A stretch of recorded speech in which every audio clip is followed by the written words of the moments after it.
ગાર્ડે અરબી સમુદ્રમાં એક મોટા ઓપરેશનમાં દાણચોરીનો પર્દાફાશ કર્યો છે। દ્વારકા પાસે દરિયામાંથી કરોડો રૂપિયાના પ્રતિબંધિત સામાન સાથે વિદેશી બોટ ઝડપી લેવામાં આવી છે અને 4 ઈરાની ક્રૂ મેમ્બર્સને ધરપકડ કરવામાં આવી છે। કોસ્ટગાર્ડને દ્વારકાથી 115 નોટિકલ માઇલ દૂર અલ મુખ્તાર નામની એક શંકાસ્પદ બોટ જોવા મળી હતી, જે શ્રીલંકામાં રજીસ્ટર્ડ હોવા છતાં જુદા નામ સાથે ચાલી રહી હતી। કોસ્ટગાર્ડની ટીમે બોટ રોકવાની કોશિશ કરી ત્યારે તે આંતરરાષ્ટ્રીય જળસીમા તરફ ભાગવાના પ્રયત્ન કરી રહ્યા હતા, પરંતુ જવાનોએ તરત જ તેને કાબૂમાં લઈ લીધો હતો। બોટની તપાસમાં અંદાજે 1 લાખ વિદેશી સિગરેટ પેકેટ્સ, પ્રતિબંધિત થુરાયા સેટેલાઇટ ફોન અને 8 અન્ય મોબાઈલ ફોન મળ્યા છે। પકડાયેલી બોટ અને ઈરાની ઘૂસણખોરોને ઊંડા પૂછપરછ માટે પોરબંદર લાવવામાં આવી રહ્યા છે। આ માત્ર એક સપ્તાહમાં કોસ્ટગાર્ડની બીજી મોટી સફળતા છે, જેમાં 16 ફેબ્રુઆરી એટીએસ સાથે મળીને 203 કિલો શંકાસ્પદ ડ્રગ્સ પકડાયા હતા। વલસાડના ધરમપુરમાં આવેલી સ્નેક રિસર્ચ ઇન્સ્ટિટ્યૂટ સંપર્દશથી ત્યાં મૃત્યુને નિવારવા બનાવાશે દવા। ગુજરાત પાસે ટૂંક સમયમાં હશે સર્પદંશની દવા। સર્પ સંશોધન કેન્દ્ર ઝેરી સાપની વિવિધ પ્રજાતિઓમાંથી ઝેર એકત્ર કરશે। આ ઝેરમાંથી બનાવાશે એન્ટીવેનમ। હાલમાં અંદાજે 460 ઝેરી સાપો અહીં રાખવામાં આવ્યા છે। વર્ષ 2030 સુધીમાં સર્પદંશથી થતા માનવ મૃત્યુ અને અપંગતા 50% સુધી ઘટાડો કરવાનું લક્ષ્યાંક છે। ગુજરાતની સ્નેક રિસર્ચ ઇન્સ્ટિટ્યૂટનું આ લક્ષ્ય હાંસલ કરવા તરફનું મહત્વપૂર્ણ પગલું છે। અત્યાર સુધીમાં લગભગ 300 થી વધુ સ્થાનિક સાપ રેસ્ક્યુઅર્સ અને 23 જિલ્લાઓમાં 1495 થી વધુ ડોક્ટર્સ અને મેડિકલ ઓફિસર્સને સર્પદંશ વ્યવસ્થાપન અંગે તાલીમ આપવામાં આવી છે। ભારતમાં સર્પદંશ માનવ મૃત્યુ અટકાવવા માટે રાષ્ટ્રીય કાર્યયોજના જાહેર કરવાનો વિશ્વનો પ્રથમ દેશ બનવા જઈ રહ્યો છે।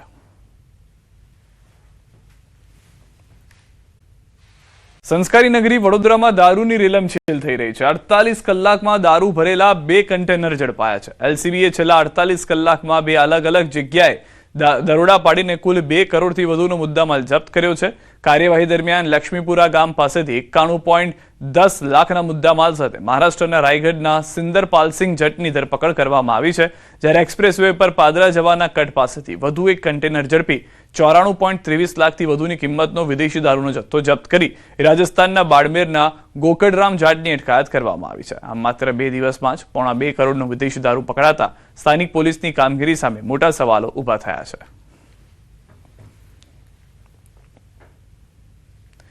મહેફિલ માણતા 5 તબીબો ઝડપાયા છે। તરસમિયા માલણકા રોડ નજીકની ઘટના છે। શહેરના નામાંકિત ડોક્ટરના ભાઈના લગ્નમાં દારૂની મહેફિલ। પોલીસે બાતમીના આધારે કાર્યવાહી કરી દારૂની મહેફિલ માણતા 5ને ઝડપી પાડ્યા। પીધેલા તબીબોને છોડાવવા માટે પંથકના રાજકીય નેતા સહિત અનેક ભલામણો પોલીસે તબીબોને બચાવવાનો પ્રયાસ કર્યાનો આક્ષેપ।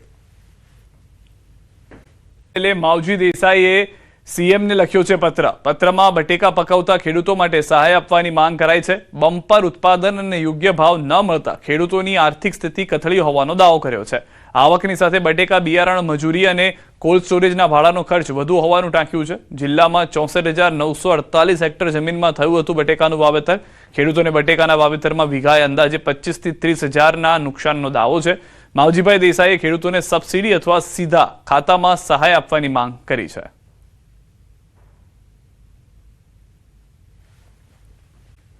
રાજકોટમાં મેગા ડિમોલિશનનું કાઉન્ટડાઉન કાલથી। જંગલેશ્વરમાં ગેરકાયદે દબાણો પર ફરશે બુલડોઝર ગર્જના પહેલાના ડ્રોન દ્રશ્યો સામે આવ્યા છે। મેગા ડિમોલિશન પહેલા અસરગ્રસ્તોનું દર્દ પણ છલકાયું છે। ઘર છોડ્યા હોવાને લઈને દુઃખ જોવા મળી રહ્યું છે। તો દ્રશ્યો આપ જોઈ રહ્યા છો, ડ્રોન વિડીયો કે જેનાથી હાલમાં મેપિંગ ને બધું પૂર્ણ થયા બાદ પરિસ્થિતિનો તાગ મેળવવામાં આવી રહ્યો છે। અસરગ્રસ્તોનું દર્દ જે છે તે પણ જોવા મળી રહ્યું છે। મકાનો ખાલી કરાવવામાં આવી રહ્યા છે। ડ્રોન દ્રશ્યો એક તરફ જોઈ રહ્યા છો, બીજી તરફ ચુસ્ત બંદોબસ્ત ગોઠવી દેવામાં આવ્યો છે અને મકાનો ખાલી કરાવાયા હોય તેવા પણ દ્રશ્યો જોવા મળી રહ્યા છે। તો રાજકોટના જંગલેશ્વર વિસ્તારમાં આવતીકાલે યોજાનાર મેગા ડિમોલિશનને લઈને પોલીસ તંત્ર સજ્જ બન્યું છે, જે અંતર્ગત સોશિયલ મીડિયામાં કોઈ પણ પ્રકારની આપત્તિજનક ટિપ્પણી કે ખોટી અફવાઓ ન ફેલાવા રાજકોટ ક્રાઇમ બ્રાન્ચના ડીસીપી દ્વારા જાહેર જનતાને અપીલ કરવામાં આવી છે।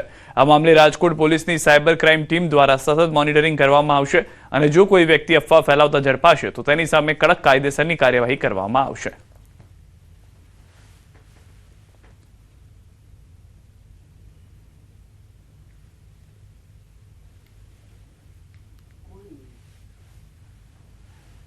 આ બાબતે સોશિયલ મીડિયા ઉપર ફેલાતી અફવાઓ અને ઉશ્કેરણીજનક કૃત્યોથી દૂર રહો। અને એના ઉપર ભરોસો ના કરો. તંત્ર દ્વારા કરવામાં આવનાર કામગીરીમાં અડચણરૂપ થનાર અસામાજિક તત્વો વિરુદ્ધ કડકમાં કડક પગલાં લેવા માટે રાજકોટ શહેર પોલીસ પ્રતિબદ્ધ છે. અમારી સોશિયલ મીડિયા મોનિટરિંગ ટીમો 24/7 તમામ સોશિયલ મીડિયા પ્લેટફોર્મ્સ ઉપર નજર રાખી રહી છે અને જે પણ ખોટી અફવાઓ ફેલાવનાર અને દ્વેષ ફેલાવનાર તત્વો છે એના વિરુદ્ધ પગલાં પણ લઈ રહી છે. તો આપ સૌ શહેરવાસીઓની સહયોગની અપેક્ષા છે. તો ડિમોલિશન મામલે મનપા કમિશનરે આપ્યું નિવેદન. જંગલેશ્વર વિસ્તારમાં 700 થી વધુ આવાસ ખાલી થઈ ગયા છે. 1400 થી વધુ મિલકતો પર થશે ડિમોલિશન. 64 જેસીબી, ટ્રેક્ટર, ટ્રોલી સહિતની વસ્તુઓ હાજર. ડિમોલિશનની કામગીરી આગામી 1 થી 2 દિવસ ચાલશે. તમામ બાબતોનું કરવામાં આવશે મોનિટરિંગ.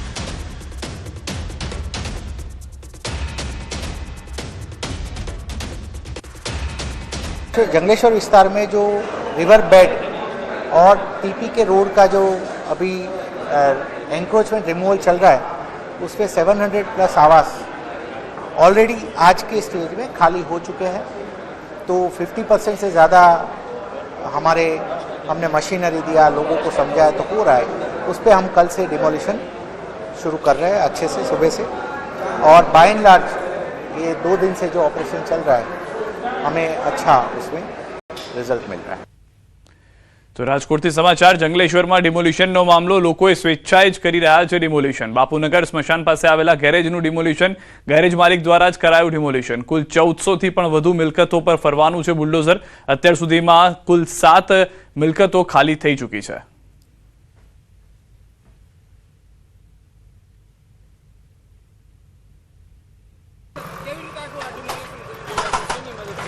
અમે તો અમારી સ્વેચ્છાએ રીતના હાથ ધરી રહ્યા છીએ. 3 દીથી અમારું કામ ચાલુ છે અમારી રીતના સ્વેચ્છાએ. ધરપકડ કરી જૂનાગઢ લાવવામાં આવી છે. તો જૂનાગઢમાં કીર્તિ પટેલ સામે 3 ગુના દાખલ કરવામાં આવ્યા છે. વિવાદિત કીર્તિ પટેલને લઈ પોલીસ જૂનાગઢ પહોંચી છે. જૂનાગઢ સિવિલ હોસ્પિટલ ખાતે કીર્તિ પટેલને લાવવામાં આવી છે. તો પોલીસ દ્વારા કીર્તિ પટેલને મીડિયાથી દૂર રાખવામાં આવી છે. તો કીર્તિ પટેલની ધરપકડ કરી લેવામાં આવી છે. વિવાદોમાં ઘેરાયેલી રહેતી અને વિવાદોનું બીજું નામ કહેવાતી એવી કીર્તિ પટેલની હવે ધરપકડ કરી લેવામાં આવી છે. તો જૂનાગઢમાં કીર્તિ પટેલને લાવવામાં આવી છે અને રાજસ્થાનથી તેની ધરપકડ કરવામાં આવી છે. તો રાજસ્થાનથી કીર્તિ પટેલની ધરપકડ કરવામાં આવી અને હવે તેને જૂનાગઢ લાવવામાં આવી છે. જૂનાગઢમાં કીર્તિ પટેલ સામે 3 ગુના દાખલ કરવામાં આવ્યા છે. આગામી સમયમાં પૂછપરછ પણ કરવામાં આવશે, વધુ તપાસ પણ હાથ ધરવામાં આવશે. ત્યારે કીર્તિ પટેલ હંમેશા વિવાદોમાં ઘેરાતી રહેતી હોય છે. સંવાદદાતા અમાર અમારી સાથે જોડાઈ ગયા છે. અમાર, કીર્તિ પટેલની ધરપકડ કરવામાં આવી, ત્યારબાદ હવે કયા પ્રકારે તપાસ હાથ ધરવામાં આવી રહી છે? કોમલ, ચોક્કસ કીર્તિ પટેલને હાલ થોડી મિનિટો પહેલા જૂનાગઢની સિવિલ હોસ્પિટલ ખાતે મેડિકલ માટે લાવવામાં આવી હતી અને હાલ તેની પૂછપરછ શરૂ છે. પરંતુ મહત્વનું એ છે કે પોલીસ દ્વારા જે કામગીરી કરવામાં આવી છે, પોલીસ દ્વારા જે રીતે કામગીરી કરાઈ, કીર્તિ પટેલની ધરપકડ કરાઈ, મીડિયાને કીર્તિ પટેલથી દૂર રાખવામાં આવી હતી. જ્યારે મીડિયા ત્યાં પહોંચ્યું, તેનો કવરેજ કરી રહી હતી, ત્યારે તેના શૂટિંગ કરવાનો ઇનકાર કરવામાં આવ્યો. જ્યારે સ્પષ્ટપણે સામે આવ્યું છે કે કીર્તિ પટેલ હાલ પોલીસ પકડમાં છે અને તેની પૂછપરછમાં વધુ ખુલાસા થઈ શકે છે. જી અમાર, તેની સામે 3 ફરિયાદો પણ નોંધવામાં આવી છે. કયા પ્રકારે તેને લઈને રિએક્શન મળી રહ્યા છે અને આગામી સમયમાં કેવી કાર્યવાહી થશે તેને લઈને શું અપડેટ મળી રહ્યું છે? કોમલ, ચોક્કસ કે હાલ તેની ધરપકડ થઈ છે. તે તાલુકા પોલીસ સ્ટેશનની અંદર ગઈકાલે એક ગુનો નોંધાયો. તેને લઈને પ્રથમ તેની અટકાયત તાલુકા પોલીસ સ્ટેશનમાં થશે અને બાદમાં જે ભવનાથની અંદર 2 ગુના નોંધાયા તેને લઈને બાદમાં તપાસ શરૂ થશે. હાલ તો જે મૃગીકુંડ ત્યાં વિવાદ શરૂ થયો છે, ત્યારે તે મામલે પણ જે તેની પૂછપરછ કરે તો નવા ખુલાસા થઈ શકે છે. કોની આ રોકાઈ હતી, કોને બોલાવી હતી, કોની સાથે મૃગીકુંડમાં ગઈ હતી, તે તમામ દિશાએ તપાસ થશે. બીજી તરફ જે ખંડણીની ફરિયાદ નોંધાઈ છે, તો ખંડણી બાબતે પણ તેની પૂછપરછમાં અનેક ખુલાસા થઈ શકે છે. હાલ તેની અટકાયત કરવામાં આવશે અને બાદમાં આગળ કોર્ટમાં પણ આજે તેને રજૂ કરવી પડે. સૂર્યાસ્ત પહેલા મહિલા હોવાથી એટલે જોવાનું રહ્યું કે આગળ પોલીસ કઈ દિશાએ તપાસ કરી રહી છે. જી અમાર, એક તરફ મૃગીકુંડમાં જે સ્નાન કરવામાં આવ્યું હતું તેને લઈને વિવાદ થયો હતો, એટલે સંતો મહંતોના પણ રિએક્શન આવી રહ્યા છે. બીજી તરફ યુટ્યુબર દ્વારા પણ ફરિયાદ નોંધવામાં આવી હતી, એટલે તેના તરફથી કયા પ્રકારના રિએક્શન મળી રહ્યા છે? શું તેને લઈને કોઈ અપડેટ છે? હા, ખાસ કરીને જે યુટ્યુબરે જે આપઘાતનો પ્રયાસ કર્યો અને તેની જે તાલુકા પોલીસમાં ફરિયાદ નોંધાઈ છે, હાલ આ રિએક્શન આવી રહ્યા છે કે અંતે જે કીર્તિ પટેલ વિવાદમાં રહી, વિવાદનું બીજું નામ કીર્તિ પટેલ, અને તે પોલીસને ગાલી આપીને ભાગતી હતી. છેલ્લા 4-5 દિવસથી તે ફરાર હતી, વિડીયો બનાવી અને પોલીસને ચેલેન્જ આપતી હતી. અંતે તેને પકડી લીધી છે. ત્યારે જે લોકો છે, ફરિયાદી છે અને જે સાધુ સંતો છે, તે દ્વારા માંગ કરવામાં આવી છે કે કીર્તિ પટેલ પકડાઈ તો ગઈ છે, પરંતુ તેની તટસ્થ તપાસ થવી જોઈએ, તેની પૂછપરછ થવી જોઈએ અને જે પણ તેની સાથે હોય તેની સામે કાર્યવાહી થવી જોઈએ તેવી પણ માંગ ઉઠી છે. જે અમાર કીર્તિ પટેલને રાજસ્થાનથી પકડી પાડવામાં આવી અને ત્યારબાદ જુનાગઢ લાવવામાં આવી છે. આખું ઓપરેશન છે કેવી રીતે પાર પાડવામાં આવ્યું હતું, કયા સમયગાળા દરમિયાન તેની ધરપકડ કરવામાં આવી, તેને લઈને શું જાણકારી છે? સવારના સમયે આજે તેની ધરપકડ રાજસ્થાનના જયપુર આસપાસથી કરી છે તેવી પ્રાથમિક માહિતી પોલીસ સૂત્રો પાસેથી મળી છે. ક્રાઇમ બ્રાન્ચ, એસઓજી અને તાલુકા પોલીસની ટીમ દ્વારા સંયુક્ત જે કામગીરી કરાઈ હતી, એક ટીમ બનાવવામાં જુદી જુદી ટીમો હતી, પરંતુ એક ટીમને ચોક્કસ માહિતી મળી ટેકનિકલ સર્વેલન્સના આધારે અને તેના આધારે જયપુર પાસેથી તેને ઝડપી પાડી છે વહેલી સવારે અને બાદમાં તાત્કાલિક તેને જુનાગઢ હાલ લાવવામાં આવી છે. જુનાગઢ તાલુકા પોલીસ સ્ટેશન બાદ તેને સિવિલ હોસ્પિટલ ખાતે લાવવામાં આવીને હાલ તેનું અહીં મેડિકલ બાદ આગળની કાર્યવાહી માટે તેને ફરી અહીંથી પોલીસ સ્ટેશન ખાતે લઈ જવામાં આવી છે. તેની સાથે અન્ય કોણ કોણ ઝડપાયા છે તેની પણ માહિતી ટૂંક સમયમાં પોલીસ દ્વારા જાહેર કરે તેવી શક્યતાઓ છે. જે અમારે પોલીસ દ્વારા આગામી સમયમાં કયા પ્રકારે કાર્યવાહી કરવામાં આવશે, કારણ કે અત્યારે મેડિકલ ચેકઅપ માટે લાવવામાં આવી છે, ત્યારબાદ કયા પ્રકારની પ્રોસિજર હાથ ધરવામાં આવશે તેને લઈને કોઈ પણ અપડેટ આપવામાં આવ્યું છે? ચોક્કસ કે જે રીતે તેની અટકાયત કરવામાં આવી છે અને હાલ તેની સાથે કોણ કોણ છે અને તેની પૂછપરછ કરવામાં આવશે. ખાસ કરીને એક મહત્વના સમાચાર એ છે કે કીર્તિ પટેલની ધરપકડ થઈ ગઈ છે એટલે હવે પોલીસ દ્વારા કોઈ મોટી કાર્યવાહી એટલે કે દાખલારૂપ કાર્યવાહી થાય તેવી પૂરેપૂરી શક્યતા છે. તેની સામે કોઈ પણ કલમો હેઠળ અથવા તો કોઈ મોટી જે પ્રક્રિયા પોલીસની હોય છે તે તેની સામે થઈ શકે છે તેવી એક પોલીસ સૂત્રોમાંથી માહિતી પ્રાપ્ત થઈ છે. કોમલ, જે અમાર સમગ્ર માહિતી બદલ આપનો આભાર. તો કીર્તિ પટેલ કે જે વિવાદોનું બીજું નામ કહેવાતી હોય છે અને તેની હવે ધરપકડ કરી લેવામાં આવી છે, ત્યારે અનેક ખુલાસાઓ પણ આગામી સમયમાં થઈ શકે છે કે કોના દ્વારા આજે મૃગી કુંડમાં કીર્તિ પટેલ દ્વારા જે સ્નાન કરવામાં આવ્યું હતું તેમાં કોના દ્વારા તેને આમંત્રણ આપવામાં આવ્યું હતું અથવા તો તે કેવી રીતે ત્યાં આગળ પહોંચી હતી, ભગવો વેશ જે તેના દ્વારા ધારણ કરવામાં આવ્યો હતો તે કેવી રીતે તેના દ્વારા ધારણ કરવામાં આવ્યો, તે સવાલો પર પણ અનેક ખુલાસા થઈ શકે છે. તો બીજી તરફ જે યુટ્યુબર દ્વારા ફરિયાદ નોંધાવવામાં આવી છે તેને લઈને પણ અનેક ખુલાસા થઈ શકે છે. ત્યારે કીર્તિ પટેલ સામે 3 ગુના દાખલ કરવામાં આવ્યા છે અને આગામી સમયમાં અનેક ખુલાસા પણ પૂછપરછમાં થઈ શકે છે.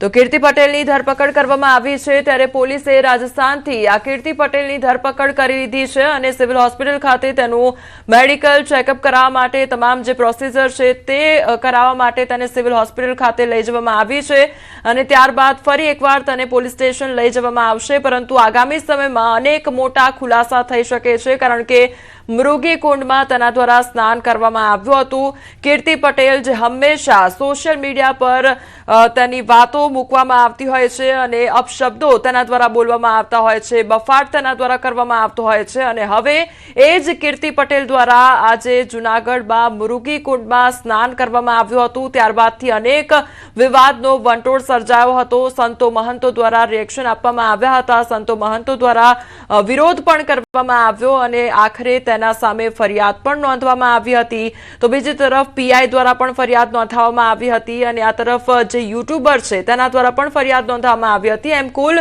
3 ગુના તેની સામે દાખલ કરવામાં આવ્યા છે અને આખરે હવે કીર્તિ પટેલની ધરપકડ કરી લેવામાં આવી છે અને પૂછપરછમાં અનેક ખુલાસા પણ થઈ શકે છે, કારણ કે આ જે વિવાદ છે તે સનાતન ધર્મ સાથે જોડાયેલો છે, કારણ કે લોકોની આસ્થા સાથે જોડાયેલો છે. તે પ્રકારનો આ વિવાદ સામે આવ્યો છે, કારણ કે કીર્તિ પટેલ દ્વારા ભગવો વેશ ધારણ કરીને આ મૃગી કુંડમાં સ્નાન કરવામાં આવ્યું હતું.